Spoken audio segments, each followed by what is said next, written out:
So people probably know you more from the 24-hour animation contest that happens every fall. Is that happening this fall? Oh, yeah. Oh, yeah. We're going to keep this madness going. Yeah, okay, good. You should explain the whole, what we're talking about. Some people might not even know what that is, so. Who wouldn't know? No. I know, right?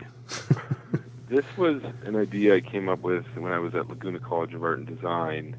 In 2002, I had kind of started an animation program, or just took it over after it started a year before me. And the senior students weren't totally motivated for several reasons about some experiences they had. And there just wasn't like that work ethic that you need to see sometimes. Mm-hmm.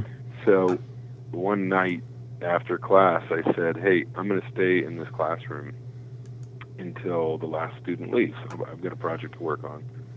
And anyone that stays with me, I'll keep staying. So even if it means we stay all night. And it was just kind of like a challenge to them to see how long people would work for, basically, or how crazy you can be.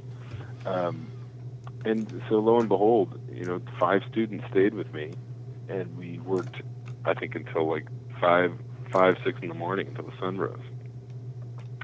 And they produced so much work that night, more than they'd ever done all semester. And so the light bulb went off in my head, and I said, maybe there's something to this madness, and we'll try this once a year, and I'll call it the 24-hour contest. And so the following year, I opened it up to more students and said, hey, I'm going to give you a theme, and you'll have 24 hours to make a 30-second film, animated, which sounds kind of crazy and impossible because, that could take anywhere from 3 to 5 months in the real world. But lo and behold, they took on the challenge, and it was maybe a rough pencil test, but they did 30 seconds of work in 24 hours that year. It gave a prize to, I think I judged them and gave a prize or something. And so I just kept it up, and every year it just got bigger and bigger, and got to the point where I didn't want to judge them myself, so I asked, I think, the studios, maybe Disney at the time, maybe DreamWorks, for a couple judges, and they gladly donated them. And then more students found out about it. And when I moved to Long Beach, I continued it, and we had about 80 students, I think, participating at that time. And then one of the faculty at Long Beach said, hey, why don't you open up to other schools?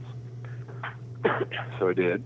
Probably contacted you, Jim, at Woodbury, and then other Cal State schools. And then it grew to maybe 200 or something. And then it was just kind of word of mouth. I have a Facebook page, but word of mouth kept spreading, and people kept asking, sending emails, how do we sign up? And more schools started coming on. And last year, I want to say we had just over 1,000 participants from 50 schools in 9 countries around the world. And it's just kind of been this thing, and it keeps growing and won't stop. And so we've got a bunch of industry sponsors, and they give away prizes and judges. So I think there was something like 220 films last year. So it's massive, and it just keeps growing. And for some reason, students like to subject themselves to the insanity of staying up all night and working on a project together. See that challenge. It's not an assignment. It's not given from their teachers. It's an outside thing that they can work on together in a group. So we're teaching them how to work together.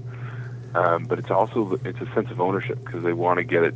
They want to beat last year's, or they want to get the best quality they've ever had in a project, and they get this feeling like they don't want to let each other down. And I've had more students learn more from that experience just in that weekend, or that 24 hours, sometime than a whole class.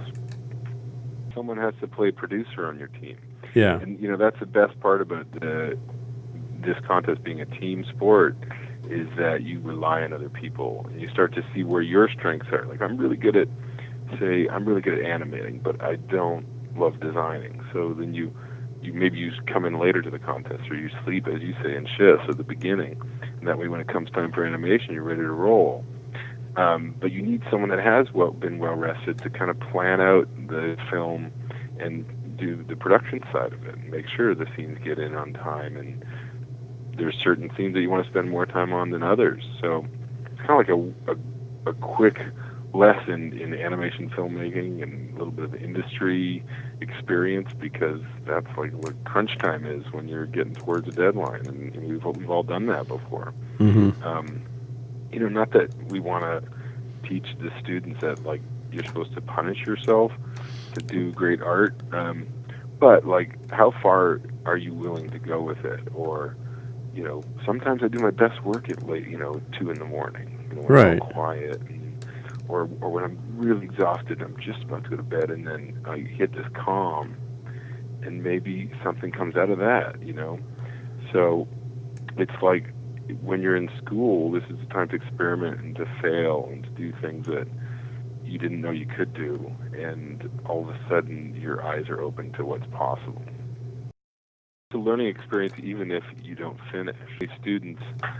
So many students will repeat the contest now, and they'll say, hey, we didn't finish last year, but our goal is to finish this year. Or maybe, we didn't color last year, our goal is to color. Right. I mean, you look at some of the films that get finished, the top quality of them, like the winners. Oh yeah. They look like award-winning finished films that you see in a festival, or sometimes even like a commercial you see on TV. And it amazes me that students can, if you play to your strengths and you work on the limitations, and that is time, and you design for that, and you say, look, we don't have time to make this fully formed character, rotate and do all these great, complex moves, then you can really think about style, and you can think about design, and ultimately what's the message you're trying to say. And if that hits home, that's usually what lands with the judges. To motivate students, we have to make sure they're alive and hopefully fed, watered, and all that. Yeah. And watered, and we can troubleshoot if like they're all ready to give up or go home, and not like troubleshoot ideas, but give them ways to get motivated. Like, I remember one year a team was in that space, I think it was midnight, they were all about to give up. I said, do me a favor, you guys have been in the same spot for like the last 6 hours. Go ahead and just walk around the school and come back, and then decide. And, like 10, 15 minutes later, they all come back like with big, wide eyes. They're like, oh my gosh, we've got a new idea, and we love it. And it was just them, changing the space and moving, that just sparked something new. So that can be a role as an instructor too. It's just give them ways to expand their thinking a little bit, as opposed to specifically about the idea. Right. But it's funny. I mean, I have that same thing happen where students will show their stuff, and it's impossible. It's so hard not to give your input, because that's what we do as teachers. But you can't. You just have to be like, just kind of not even nod your head. Yeah. Like, or they've been like, okay, yes, if this doesn't work, or no, if that doesn't, or charades. We get into charades. And we can ask questions, but no answers. Yeah, but no, it works out good. I mean, they all learn a lot from it. That's definitely the whole point of it. So, but good. Yeah. So that's the other thing you're well known for. But you also, I was a co-author on one book called Ideas for the Animated Short. I wrote a section, a chapter in that book, and interviewed Bill and Sue Croyer, and a couple other people. And then Ellen and I have been working on a book, which was, the working title was Integrated Storytelling. And the idea was, finding ways to find your theme in your film, and then support it with all the different filmic elements, and they're all telling the same thing to tell the strongest story. Mm-hmm. And we've got like hundreds of thousands of words written on this book, and we had a publisher, and it just kind of it fell through after a certain amount of time. So now we're open to looking for other publishers, basically. Okay. Well, that's I don't know. There's a whole bunch of stuff I want to talk to you more about, but yeah, we're kind of running it low. I mean, one thing I've noticed, I mean, you have your dad now, and you have a little kid. You're trying to concerned at like what to show him. But there's so many people out there that are just like, hand your kid the video game and, let's go shopping. And the kid watches the tablet the whole time and, doesn't look around to see, where are we?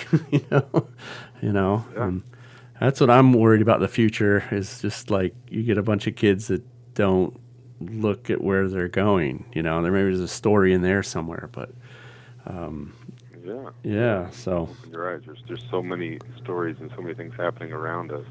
You just have to kind of open your eyes and pay attention to it. Yeah, I think a lot of it's just like personal things that happen to you, and then you can kind of think of, well, how can I change this and put it into a different like situation that also, is the same theme kind of, that's always fun to do. So, okay. Yeah, I mean, ultimately every story, if it comes from the heart, it's going to be about something. So the hard part is trying to figure out what it is you're really trying to say. I mean, what started to me as a story about a turtle that didn't talk, I didn't know would be about a displaced person because they watched a catastrophe happen to their family.